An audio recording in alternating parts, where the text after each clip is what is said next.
Ya, kesimpulannya seperti yang katakan tadi, yang paling penting zikir ini yang seperti saya katakan jangan arahnya kepada karomah yang macam-macam, ya. Karena banyak sekali orang masuk ke dalam karomah-karomah itu dalam tujuannya itu pasti keliru, banyak yang salah. Dan itu bukan tujuan. Tujuan kita itu ilahi anta maksudi waridoka madlubi atini mahabbataka wa ma'rifataka. Kalau ada kelebihan-kelebihan diberikan Allah itu, tapi itu pun namanya bukan tujuan. Itu satu hadiah kepada kita yang konsumsinya untuk kita, bukan untuk orang lain. Jadi kalau disampaikan untuk orang lain nanti jadi fitnah. Makanya ada istilah futul ghaib itu jangan diceritakan kepada orang lain, tidak boleh. Nah itu yang sering kelepasan. Jadi di dunia maya itu banyak kelepasan itu tadi. Jadi harinya menjadi fitnah. Ya, itu. Apalagi bagi orang-orang awam itu banyak yang nggak paham. Jadi konsumsi kalau kita mendapat futul ghaib, masalah yang ghaib itu konsumsi pribadi. Bukan untuk orang lain, tidak boleh disampaikan. Kalau tidak memahaminya, bisa ditanyakan kepada gurunya. Ini sering itu, kita seakan-akan mendapatkan sesuatu yang luar biasa. Kan begitu ya? Yang luar biasa itu, yang harus kita dapatkan bisa istiqomah. Yang hasil zikir yang luar biasa itu, seperti yang sering saya sampaikan, hatinya menjadi tentram, itu luar biasa. Dalam keadaan situasi kondisi senang, susah, untung, rugi, sehat, sakit, dia tetap tenang, tetap tentram hatinya, itu karomah. Nah, kedua, dia bisa melaksanakan sholat itu menjadi khusyuk. Ketiga, dia bisa menjadi sabar, bisa menjadi ridho, bisa menjadi ikhlas. Nah, dia bisa bersyukur dengan sebaiknya syukur. Hasilnya harus itu yang kita dapatkan, bukan yang macam-macam itu tadi. Yang lain-lain itu bisa membuat kesombongan buat diri kita nanti. Bisa menjadi kebanggaan buat kita yang berusaha ibadah kita sendiri. Ya, terus mati husnul khotimah, selesai. Ada rezekinya juga barokah itu, karomah. Nah, semuanya itu tumbuh dari zikir yang sering saya sampaikan. Tidak bisa kalau tidak mulai dari zikir, nggak bisa tumbuh. Nah, hasilnya, buahnya yaitu tadi, tentram, rezekinya barokah, sabar, ikhlas, syukur, mati husnul khotimah. Itu buahnya.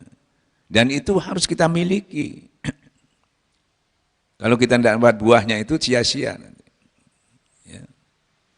Nah, maka dari itu pikiran kita jangan ke yang lain-lain seperti halnya banyak dibicarakan di YouTube.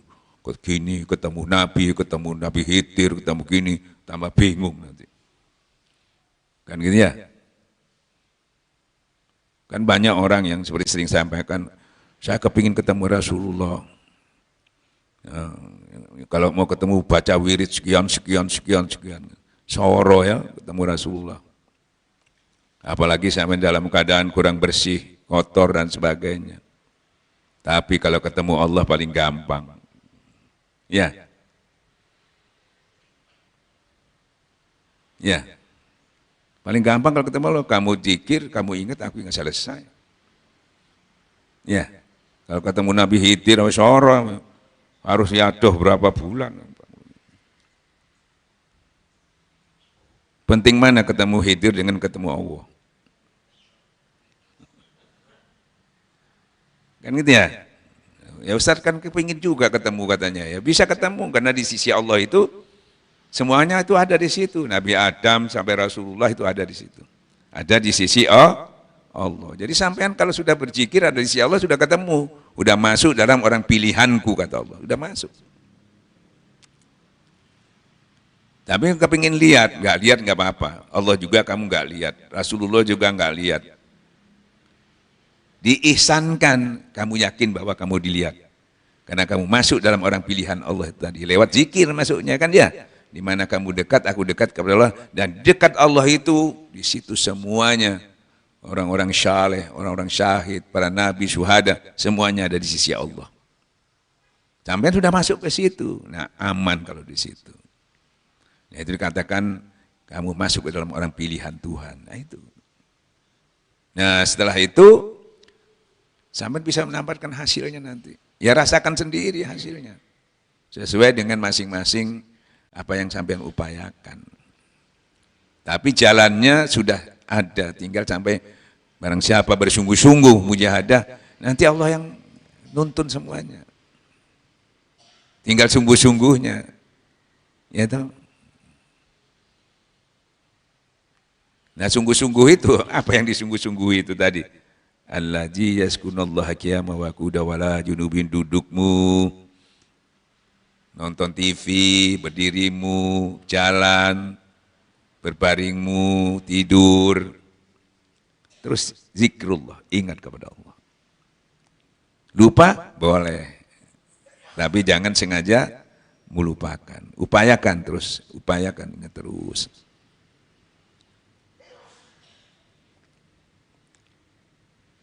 Ya, jadi dengan sampean ingat kepada Allah terus, nanti Allah membackup semua permasalahan kita, mulai urusan dunia sampai akhirat. Kalau enggak, nafsu yang mendominasi. Ya, yang namanya nafsu, ya diberi kamu kenikmatan sementara, kenikmatan yang menipu. Kan gitu ya, makanya orang yang memakai nafsu, dikatakan dunia itu menipu kamu. Tapi kalau memang itu bukan nafsu, kita dipenuhi dengan zikrullah dekat kepada Allah, dunia itu bukan menipu. Malah Rabbana atina fid dunya hasanah wa fil akhirati, dua-duanya membahagiakan, dunia bahagia, akhirat membahagiakan, bukan menipu. Tapi kalau sampai tidak dinikmati oleh dekat kepada Allah, nafsu ya tertipu. Kalau enggak mau tertipu, ya siapa yang ditipu? Yang ditipu yang tidak dekat kepada Allah. Kalau yang dekat kepada Allah bukan menipu, bahkan dia bisa memberikan kebahagiaan kita di dunia, ya juga tidak ketinggalan mendapat kebahagiaan di akhirat. Saya kira begitu. Wabillahi taufiq hidayah. Assalamualaikum warahmatullahi wabarakatuh.